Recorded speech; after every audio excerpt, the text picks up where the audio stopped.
Have you ever wondered where these scriptwriters get the stories from for Coronation Street in EastEnders? Well, following on from the little video about Don Carlos and his bride's stepmother situation, let's go to the late 15th century in the back half of the 1400s when Charles V was the King of Spain. He was actually the nephew of Catherine of Aragon, who was Henry VIII's first wife. So you have to pay attention now. This is very complicated. And so Charles V was the King of Spain, and he was the Holy Roman Emperor, and he was the ruler of a huge empire across Europe. And his son was Philip II. So this is where the story begins for Don Carlos, because Don Carlos was the son of Philip II. And I'll tell you how that happened. So we have to remember there were no dating apps at the time, and this was the Habsburg family, and they relied on family connections for power. So when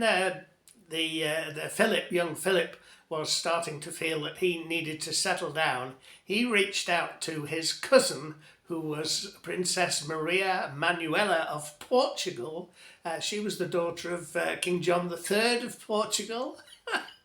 So she was his cousin, and they got together. He obviously fancied a little seaside home in Portugal. They got together and they got married in 1543. And shortly after that, 1545, their son, our hero, Don Carlos, came along. And of course, with all this interbreeding, we do suspect that they weren't quite a full shilling. Now, Philip wasn't too keen on being alone, and Maria married shortly after childbirth with Don Carlos in 1945. So when Don Carlos was 9, there was another marriage on the cards for Philip, and this time it was Catherine of Aragon's daughter, Mary, who was also his cousin, another cousin who was chosen. And this was because England had just returned to Catholicism, and there was a big division between Protestants and Catholics. And so they spotted an opportunity to reinforce the Catholic strength in Europe by getting Mary the First, she would be, sorted out, Catherine of Aragon's daughter, getting her sorted out in a marriage with Philip.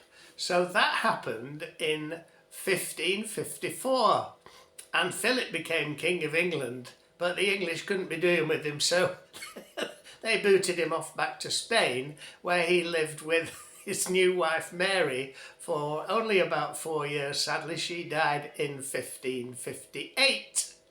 I hope you're managing to follow this, because what was also going on at this time, France and Spain were constantly at each other's throats.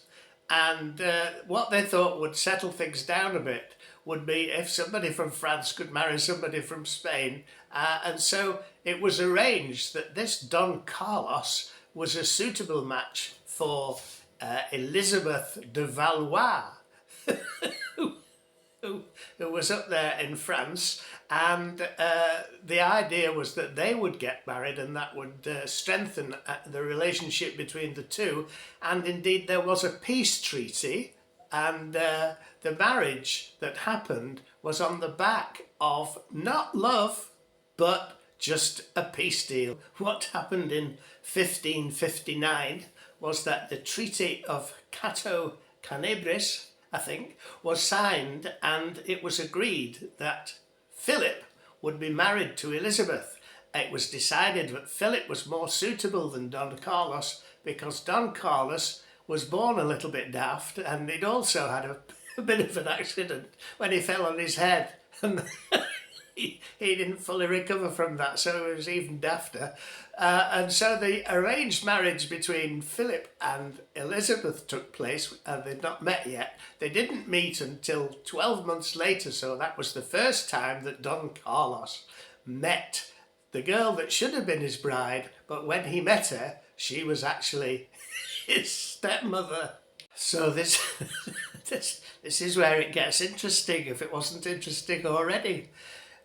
Elizabeth came to Spain when Don Carlos was 15 and all the hormones were raging, and she lived in the palace with them for 8 years.